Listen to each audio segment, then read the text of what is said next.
This is morning here, and they have just been singing their morning song, right? And they sing that because they tell, this is my place, this is my territory. And the other one has also been singing, so they have been kind of measuring their territory. And they have, at first they were fed, and they probably did eat something before they started to sing. But they get fresh food and apples and fresh water, so that's attractive. Even they do their morning singing, and then they start to. This one was starting to eat a little bit, and he maybe goes back to singing also.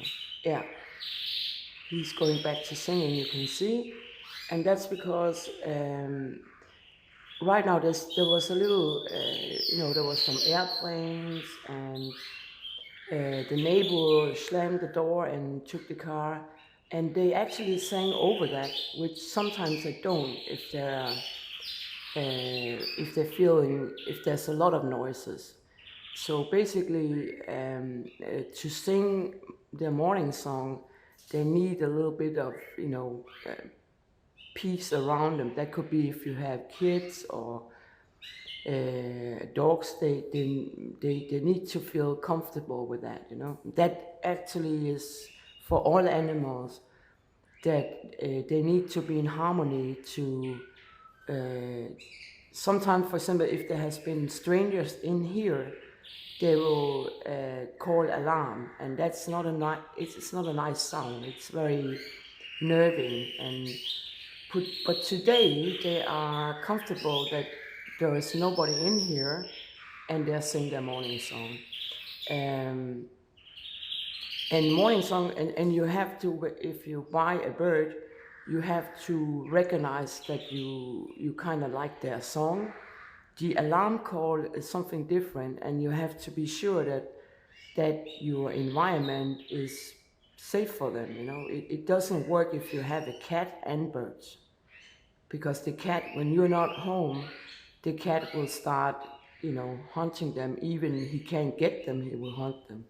So there is some combination that don't really work. Dogs are, if dogs ignore them, they will kind of stabilize that this dog ignores them, so they will, ignore them too. But cats are different. They are prime hunters, so they will probably not rest on that the birds are caged. They will, stare them down and stuff like that. You can also see that he's jumping the fence, and that's like yesterday. He's actually trying to tell the other one, move on, get out of my sight, because I'm the leader here, And these birds, I think they are over 10 actually, because I think I was breeding when I lived with my boy. I was breeding some canaries, and they might have survived because they were somewhere else. But again, we have the right to dream, because I did find them for not so long ago in a shop, and it's almost impossible if it could be them. But you can hope, But they felt pretty at home pretty fast, and they needed a toe cut, and they needed also insect treatment. Birds that had been in volières outside can have worms, and they can also get it from other birds. So worm treatment and insect bites, it's the same, but you have to ask your vet for treatment for worms and mites and insects, right? If you have a bird that's restless in the morning and evening, that is something called mites, which is a small blood-sucking thing. And then you have to go to the vet. And nail clipping, it's not easy, but it's the more you try it, I would say the better you get. I have cut nails on rabbits and birds before, so I don't like it, but I can do it. And you can see you can let the vet show you how you do it. And there's also There's also YouTube's channel trying to show you. So, and you need a special scissor to do it. And the most important is that you have a liquid called blood stop, that you can stop the blood if you have an accident. But it is, if you are uncomfortable, use the vet, because the vet, do it all the time. Now this bird is also a little frustrated because I think he wants to go out right now. And he's active because he's fit for fight. And right now he can't see the other bird. The other bird is sitting and eating apple. And this bird wanted to kind of activate his computer, and so he's making a lot of artificial attacks, right? Canaries can learn, parakeets can learn to talk, but there's much more in the talking than just repeat a word. We always think that talking with birds, like talking birds, are birds that repeat words, that say like, hello, right? But talking birds are actually much more than that, because if you speak to them, and if you repeat a short sentence, if you, for example, oh, did you like your apple? When you give the apple, it would understand that this word is connected to I like something, apple, right? And he would probably try and repeat that, because they repeat everything if they have a chance, right? And you can also say, for example, if you have dogs, you can say, oh, the dog's walking. So you actually use a small sentence, and they will slowly learn how to imitate that. And some birds have easier to imitate it correctly, but these birds, for example, can learn to talk, but they don't talk as a parakeet, they talk like themselves.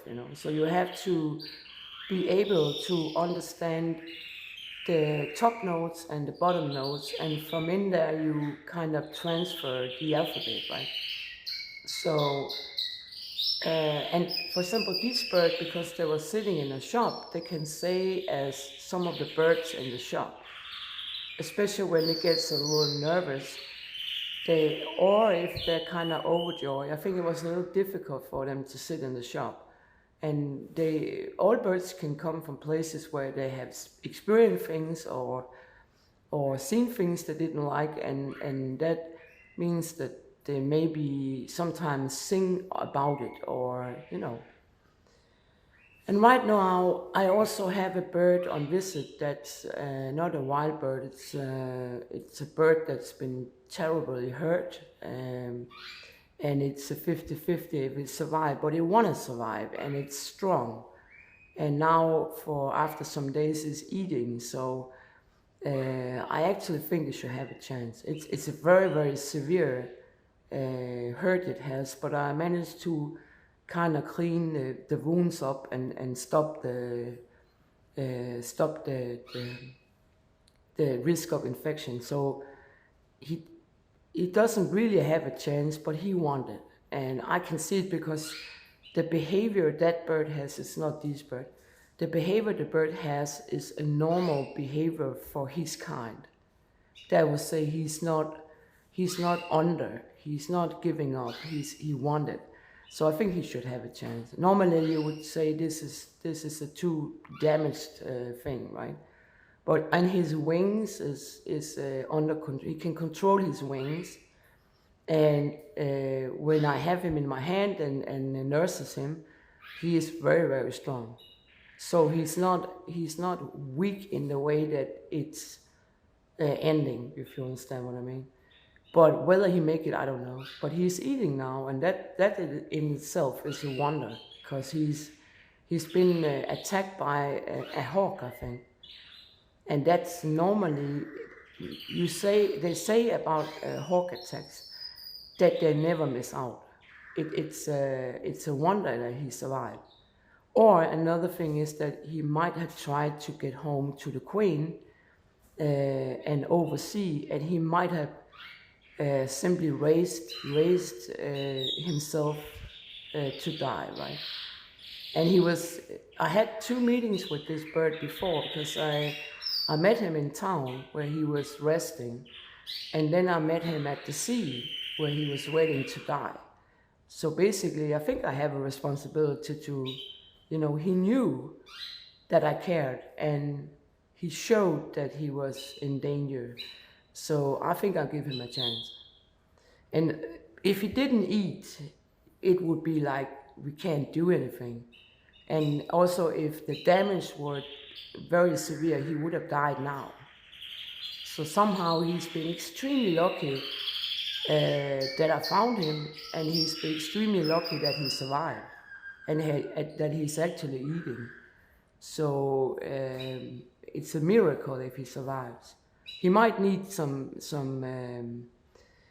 I don't know, and it's also like they can also get trouble later. It's not final, right?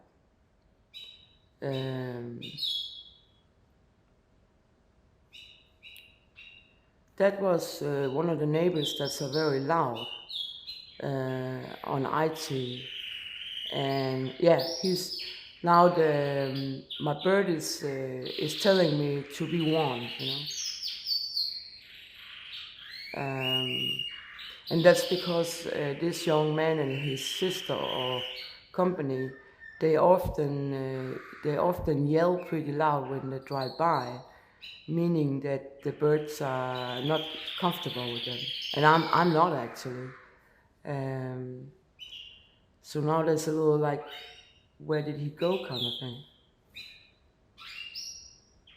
Did you notice that my voice lowered a little bit?